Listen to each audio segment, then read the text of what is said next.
लंका थाना क्षेत्र में रात करीब 10 बजे लगभग 70 साल पुरानी दुकान पहलवान लस्सी और चाची की कचौड़ी, जो कि अपने आप में बहुत ही फेमस थी, उस पर बुलडोजर चलवा दिया गया। इसी संदर्भ में चंदौली के सांसद वीरेंद्र सिंह घटनास्थल पर पहुंचे और वहां का निरीक्षण किया और उन्होंने बताया कि प्रधानमंत्री नरेंद्र मोदी काशी के विचार और काशी की जो विरासत और परंपरा है वह कभी नहीं समझ सकते, क्योंकि वह गुजरात के रहने वाले हैं। वाराणसी से धनेश्वर साहनी की रिपोर्ट। ये है कि हमारे प्रधानमंत्री जी बनारस की आत्मा से जुड़े हुए नहीं। उनको जानकारी नहीं है कि असली में बनारस कहाँ बसता है, बनारस की आत्मा कहाँ कहाँ है।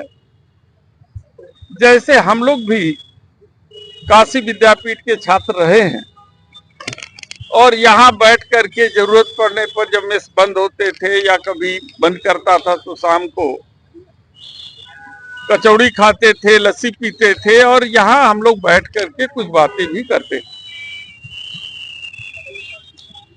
इसी तरीके से केशव के पान की दुकान है। आप कचौड़ी गली देख लीजिए, आप तमाम ऐसे संस्थान जहां की अभी मलइयो पसंद है और मशहूर है। हमारी आत्मा का जो तर्पण होता है, जो मोक्ष मिलता है, वो हमारे मणिकर्णिका घाट पे मिलता है। बनारस की गलियों का क्या महत्व है, बनारस के संस्कृति, सभ्यता और उसकी पहचान में और धार्मिकता में, ये सब यहाँ के लोगों के द्वारा बताना चाहिए माननीय प्रधानमंत्री जी को। और प्रधानमंत्री को इसलिए पता नहीं है कि प्रधानमंत्री काशी के वासी नहीं है, इसलिए उनको ये नहीं मालूम है कि काशी के लोगों की, काशी की आत्मा कहाँ बसती है। हम नहीं चाहते हैं बहुत बड़ी अट्टालिका, हम नहीं चाहते हैं कि एक गरीब का झोपड़ी जो है उसको खत्म कर दिया जाए। बहुत से शहरों का बाकी देशों में भी डेवलपमेंट हुआ है, लेकिन उसके हेरिटेज स्वरूप को बरकरार रखा गया है, उसकी पुरातनता को बरकरार रखा गया है। और जब पुरातनता के साथ आधुनिकता आती है तो उसकी खूबसूरती और बढ़ जाती है। मैं अभी क्योटो गया था, जिसकी तुलना माननीय प्रधानमंत्री जी ने चुनाव से पहले किया था। क्योटो का अपना एक अलग पहचान है, अलग स्वरूप है। काशी का अपना अलग स्वरूप है। काशी कभी क्योटो हो ही नहीं सकती और न क्योटो कभी काशी हो सकती है, क्योंकि काशी एक आध्यात्मिक नगरी है। काशी भगवान शंकर के त्रिशूल पे बसी है। काशी हमारी मोक्षदायिनी है, मोक्ष की नगरी है। शायद ऐसी काशी नगर है, ऐसी नगर है जहां पर लोग मोक्ष प्राप्त करने के लिए, मृत्यु प्राप्त करने के लिए आते हैं। अनोखा है काशी। काशी अविनाशी है, काशी कभी समाप्त नहीं हुई है। काशी ऐसे कोण पर के क्षितिज पर विद्यमान है कि जहां न प्रलय इसका कुछ नुकसान करता है, न कभी नुकसान हुआ है। ये भगवान शंकर के त्रिशूल पे बसी काशी है और इसीलिए माँ गंगा भगवान शंकर की चरणों को छूती हुई यहाँ से निकलती हैं।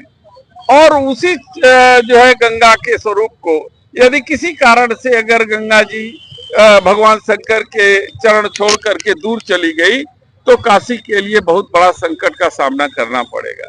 इसलिए हम सब इस बात का अनुरोध करते हैं कि यहाँ के जो विधायक हैं, सांसद हैं, जो अन्य जनप्रतिनिधि हैं और काशीवासी हैं, विद्वत जन हैं, हमारे प्रधानमंत्री जी को उनसे सलाह लेनी चाहिए कि काशी के हेरिटेज स्वरूप, उसकी परंपरा, जिससे काशी की पहचान है, उसको खत्म करने की बात न कहें।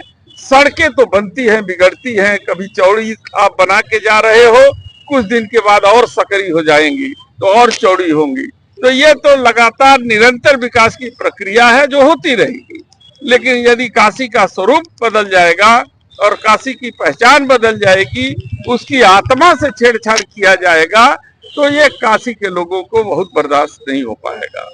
इसलिए मैं आप सबके माध्यम से माननीय प्रधानमंत्री जी से अनुरोध करता हूं कि काशी की आत्मा के साथ खिलवाड़ न करें और काशी के इस स्वरूप को वो बनाए रखें। आज हम चाची के इस दुकान पे आए हैं कचौड़ी वाली, देख करके मन हमारा बहुत ही वो जो है कि विह्वल हुआ है, क्योंकि मैंने देखा कि जहां हम लोग बैठा करते थे आज मशहूर है, सैकड़ों साल से ये दुकान जो है कि मशहूर थी। पहलवान का लस्सी था, जो कि आज हम लोग कम पैसा भी रहता था तब भी उसकी लस्सी पी करके हम लोग चले जाते थे। तो ये सब सारी चीजें यादें समेटे हुए थी। आज माननीय मोदी जी ने उस यादों को, उस धरोहर को धराशायी कर दिया है। अब वो फिर तो दोबारा बन नहीं पाएगी, तो इसलिए आगे की कार्रवाई सोच समझ के लोग करें, ताकि लोग काशी की पहचान बनाए रखें और काशी की पहचान बनी रहे। सभी को नमस्कार, धन्यवाद।